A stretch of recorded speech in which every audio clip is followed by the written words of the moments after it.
Sejam muito bem-vindos ao Doxa e Episteme. Hoje temos mais um episódio do bloco Mundo das Ideias, com o tema A Ética e a Bíblia, James Rachels. Muitas pessoas tentam justificar suas convicções morais em relação a temas como assassinato, infanticídio, homossexualidade ou aborto, apelando para a Bíblia. Mas até que ponto podemos confiar no que a Bíblia tem a dizer sobre moralidade? Neste artigo, James Rachels, professor de filosofia da Universidade do Alabama, em Birmingham, levanta questões sobre a legitimidade dessas justificações bíblicas. Como deveríamos viver? Para responder a essa pergunta, muitas pessoas se voltam para a Bíblia. O que encontram nela é frequentemente inspirador, apesar de forjar padrões excessivamente altos. Ame o seu próximo como a si mesmo. Trate os outros como gostaria de ser tratado. Caminhe com Deus em humildade. No entanto, a inspiração também pode ser encontrada em diversos outros livros. To Kill a Mockingbird nos ensina sobre a virtude da tolerância, e A Tale of Two Cities nos impressiona com a nobreza do auto-sacrifício. William J. Bennett, um filósofo que foi secretário de Educação dos Estados Unidos, editou uma coleção chamada The Book of Virtues, que inclui dezenas de histórias e poemas destinados a ensinar coragem, autoconfiança e responsabilidade.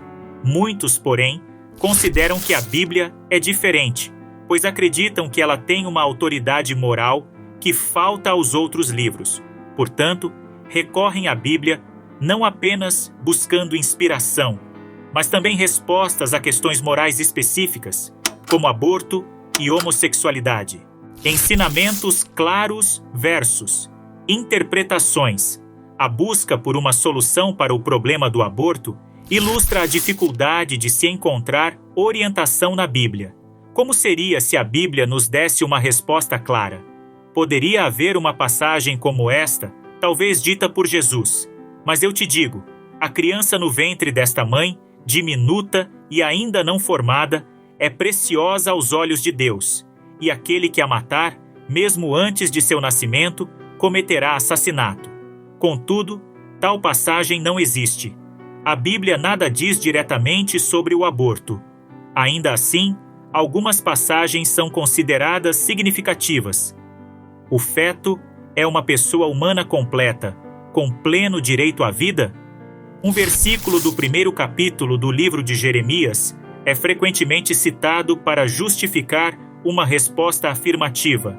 Antes de teres sido formado no ventre de tua mãe, eu te conhecia, e antes de teres nascido, foste santificado, disse Deus a Jeremias.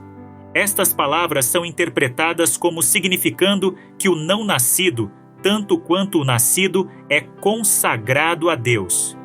No entanto, no contexto original, essas palavras parecem ter um significado muito diferente.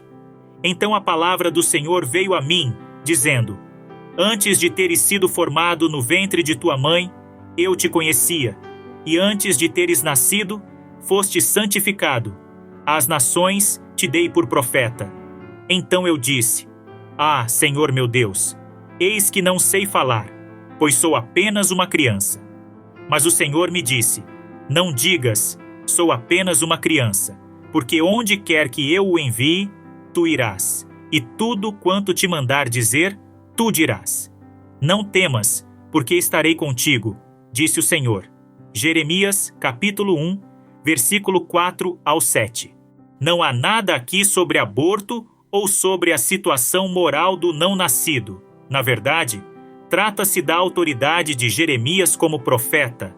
Jeremias está dizendo: Deus me autorizou a falar por ele. Mesmo tendo resistido, ele me ordenou que falasse. No entanto, Jeremias expressa isso de maneira poética, afirmando que Deus já o havia designado para ser profeta antes mesmo de seu nascimento. Isso ocorre com frequência quando a Bíblia é citada em relação a questões controversas. Algumas frases são retiradas de uma passagem que trata de outro assunto e interpretadas para apoiar uma posição moral específica. Esse tipo de interpretação é mais comum quando não há uma passagem bíblica que se refira diretamente ao problema em questão. Quando isso acontece, é correto dizer que a pessoa está seguindo os ensinamentos morais da Bíblia? Ou seria mais preciso afirmar que ela está utilizando as Escrituras para apoiar um ponto de vista moral já pré-estabelecido, interpretando qualquer frase com algum conteúdo semelhante para justificar a conclusão desejada? Esse uso também é comum em outros textos sagrados. Fundamentalistas islâmicos, por exemplo, citam o Alcorão para justificar a Jihad, Guerra Santa, contra o Ocidente. Mas o que o Alcorão realmente diz? Mohammed Atta, o líder do ataque de 11 de setembro ao World Trade Center, deixou 4 páginas de instruções para seus homens, contendo 21 citações do Alcorão. Na maior parte, eram exortações à paciência, promessas de vida eterna e outras coisas do tipo. No entanto, tentando justificar o ataque, as 3 passagens mais beligerantes foram as seguintes. Eles apenas disseram: Senhor, perdoe nossos pecados e excessos, dê-nos um espírito resoluto e conceda-nos a vitória sobre os infiéis. Golpeie-os na cabeça e em todas as suas extremidades, e, ó Senhor, derrame sobre nós a tua paciência. Dê-nos um espírito resoluto e conceda-nos vitória sobre os infiéis. É impressionante que isso tenha sido o melhor que os terroristas conseguiram reunir. Um cristão, por exemplo, teria muito mais facilidade em encontrar passagens no Antigo Testamento que exortam à guerra, embora seu significado para os dias de hoje também seja problemático. É fácil imaginar como seria uma justificativa explícita no Alcorão, caso existisse. Uma passagem dizendo: seu dever em todo tempo e lugar é matar os infiéis, e o que está escrito contra o suicídio e a morte de inocentes neste livro sagrado será suspenso para cumprir esse dever. Mas é claro, não há tal passagem. Portanto, aqueles que pretendem encontrar essa doutrina no Alcorão não têm outra escolha senão reunir fragmentos e frases dispersas e fingir que eles somam a passagem inexistente. À luz do fato de que a vasta maioria dos muçulmanos no mundo é pacífica, o primeiro-ministro Tony Blair, juntamente com outros líderes mundiais, insistiu que os ataques terroristas eram inteiramente contrários aos ensinamentos do islamismo. No entanto, uma avaliação mais pertinente foi fornecida por Farid Zakaria, um muçulmano hindu e editor da edição internacional da Newsweek. O Alcorão é um livro enorme e vago, cheio de poesia e contradição, muito semelhante à Bíblia. Há nele tanto condenações à guerra quanto incitações à luta, belas expressões de tolerância e severas críticas aos não-crentes. As citações do Alcorão nos dizem muito mais sobre a pessoa que a selecionou do que sobre o Islã. Newsweek, 15 de outubro de 2001. As razões por trás dos ensinamentos. Diferentemente do aborto, a homossexualidade é claramente condenada na Bíblia. O Levítico, capítulo 18, versículo 22 diz: Tu não deves deitar com um varão como se fosse uma mulher. Isto é abominação. Apesar disso, alguns comentadores sustentam que a Bíblia não é tão rígida em relação à homossexualidade e explicam como cada passagem relevante, parece haver 9, deveria ser interpretada. Veja Peter J. Gomes. Mas, supondo que tomemos a passagem do Levítico em seu sentido literal e aceitemos que a Bíblia realmente ensina que a homossexualidade é uma abominação, o que podemos inferir disso? Podemos inferir que, de fato, é uma abominação? Problemas como esse existem até mesmo para os crentes, sendo um de natureza prática e outro teórica. 1. O problema prático é que os textos sagrados, especialmente aqueles escritos há tanto tempo, nos oferecem mais do que esperamos.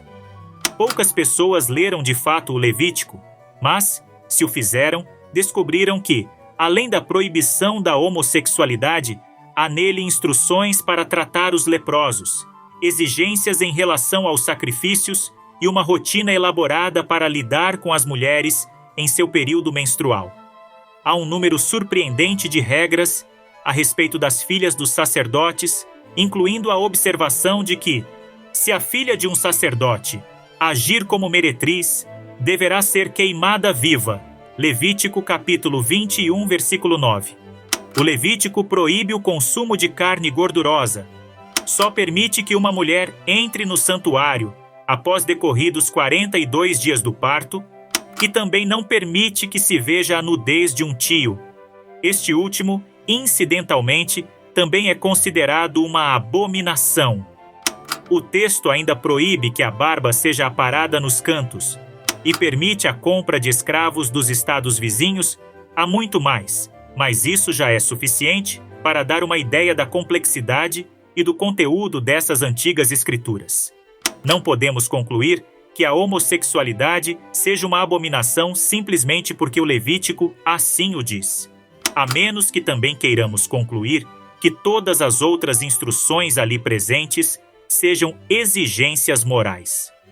No século XXI, qualquer pessoa que tentasse viver estritamente de acordo com essas regras acabaria por enlouquecer. Alguém poderia argumentar que as orientações sobre a menstruação, por exemplo, eram específicas para a cultura antiga e não nos obrigam nos dias de hoje. Isso seria sensato, mas, ao afirmar isso, estaríamos abrindo a possibilidade de dizer o mesmo sobre a proibição da homossexualidade. Líderes fundamentalistas, como o reverendo Jerry Falwell, afirmam que, ao se oporem à homossexualidade, não têm escolha senão seguir os ensinamentos bíblicos. Falwell diz: "Devo ser obediente ao Senhor." National Liberty Journal, julho de 1999. No entanto, ele não considera que seja uma obrigação divina evitar comer carne gordurosa, uma proibição também presente no Levítico. Na realidade, o reverendo Falwell faz o que qualquer pessoa sensata faria: segue os preceitos que lhe parecem razoáveis e ignora os que não fazem sentido. Como poderia ser diferente? Nenhuma pessoa sensata pode desprezar o próprio julgamento, mesmo quando consulta uma autoridade respeitada. Se a voz de Deus lhe disser para fazer algo que contrarie o bom senso, provavelmente você concluirá que não é a Deus que está ouvindo. É por isso que as pessoas inevitavelmente interpretam as Escrituras, ajustando-as às suas próprias ideias sobre o que é certo. A dificuldade teórica. A dificuldade teórica é igualmente grave. Nada pode ser moralmente certo ou errado apenas porque uma autoridade assim o diz, nem mesmo quando essa autoridade é tão reverenciada quanto a Bíblia. Se os preceitos do texto não forem arbitrários, deve haver uma razão que os explique. Deveríamos ser capazes de explicar por que a Bíblia condena a homossexualidade e esperar uma resposta razoável. Essa resposta nos esclareceria por que a homossexualidade seria errada, se é que de fato o é.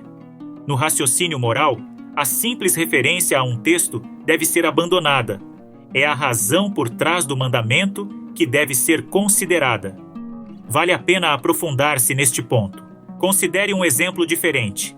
A Bíblia diz que não devemos levantar falso testemunho contra o próximo. Êxodo capítulo 20, versículo 16. Essa é uma regra arbitrária imposta por Deus sem motivo? Pelo contrário, é fácil entender por que essa regra faz sentido.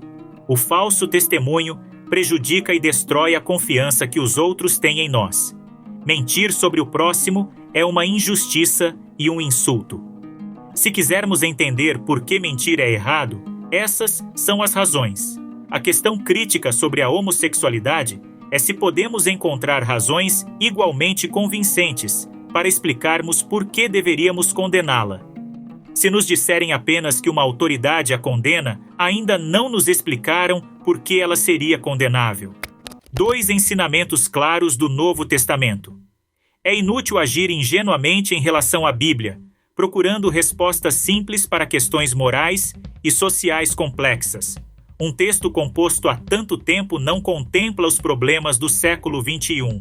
Embora contenha normas sobre lepra e sacrifícios, não oferece aconselhamentos sobre questões atuais como poluição do meio ambiente, direitos dos trabalhadores, uso de armas atômicas, taxas de impostos justas ou eutanásia.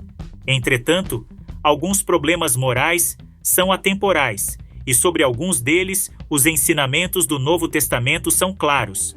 Primeira, a violência e o pacifismo. Qual deveria ser nossa atitude diante da violência? Deveríamos considerar legítimos quaisquer meios para alcançar nossos fins? Um cristão poderia observar que o pacifismo é um ponto de vista consistente e estabelecido no Novo Testamento. O pacifismo não é apenas sugerido. A Bíblia o recomenda claramente em várias passagens. Esta é, além disso, a visão do próprio Jesus. Mas eu te digo, não resistas ao mal. Se alguém te bater na face direita, oferece-lhe a outra. Mateus capítulo 5, versículo 39. São Paulo acrescenta que não devemos pagar o mal com o mal, mas deixar a vingança nas mãos de Deus.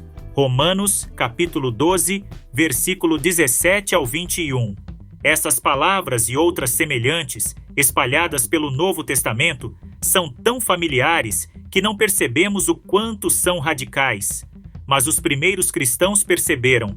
Durante os primeiros 3 séculos do movimento cristão, uma grande porcentagem de seus adeptos foi pacifista.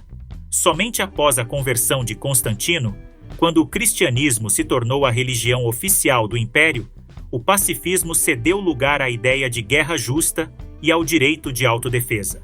Segunda, a atitude em relação ao dinheiro. Outra questão atemporal consiste em saber qual atitude se deve tomar em relação ao dinheiro. Por um lado, parece errado gastar dinheiro com luxo enquanto crianças em países do terceiro mundo estão morrendo por falta de alimento e cuidados médicos básicos. Por outro, você poderia achar que não é responsável pelo bem-estar de estrangeiros em lugares distantes e, se tiver uma vida honesta e decente, não pode se sentir culpado por apreciar o dinheiro que ganhou com seu próprio trabalho. Confrontado com essas ideias plausíveis, mas incompatíveis, o que pensar? Um crente poderia perceber, com certo grau de razoabilidade, que somente um desses procedimentos é consistente com o Novo Testamento. No Velho Testamento, a riqueza é um sinal de favorecimento divino. No Novo Testamento, todavia, a associação da riqueza com o divino é abandonada. São os pobres e os mansos de espírito que estão fazendo o trabalho de Deus. Mais uma vez, a familiaridade pode ter roubado das passagens relevantes seu poder de chocar. Exemplo do Novo Testamento. E pondo-se a caminho, correu para ele um homem que se ajoelhou diante dele e perguntou: Bom mestre, o que devo fazer para merecer a vida eterna? E Jesus lhe disse: Por que me chamas bom? Ninguém é bom, senão Deus. Tu sabes os mandamentos. Não matarás, não cometerás adultério, não roubarás, não levantarás falso testemunho, não defraudarás, honrarás teu pai e tua mãe. E ele respondeu: Mestre, tudo isto eu tenho observado desde a infância. E Jesus, olhando para ele, o amou e disse: Falta-te uma coisa ainda. Vai, vende tudo o que tens, dá aos pobres e terás um tesouro no céu. Depois vem e segue-me. E assim dizendo, sua face entristeceu, e ele se retirou pesarosamente, porque era homem de grandes posses. E Jesus, olhando ao redor, disse a seus discípulos: Quão difícil é para aqueles que possuem riqueza entrar no reino de Deus. Marcos, capítulo 10, versículo 17 ao 23.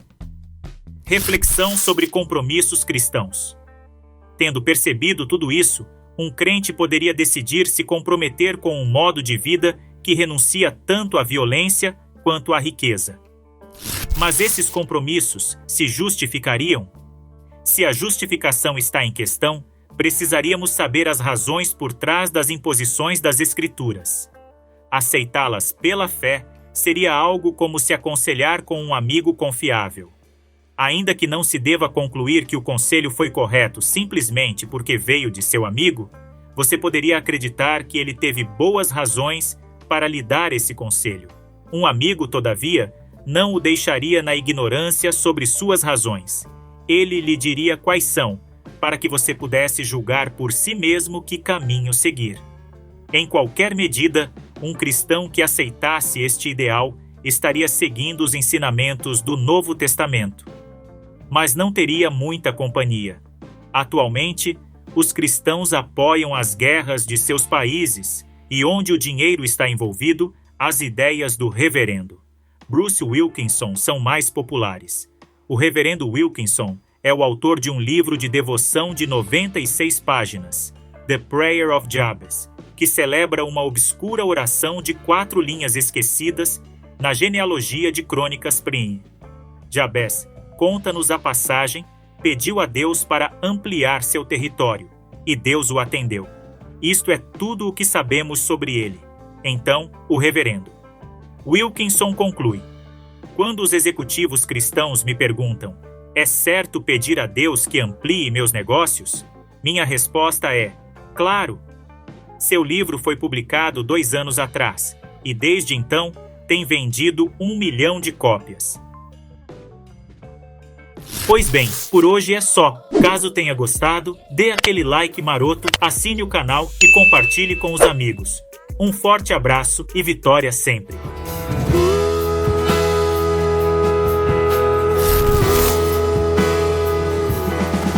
No canal do pensamento, debatendo a existência, a busca do conhecimento é a nossa resistência. Resistência! A nossa resistência, sim.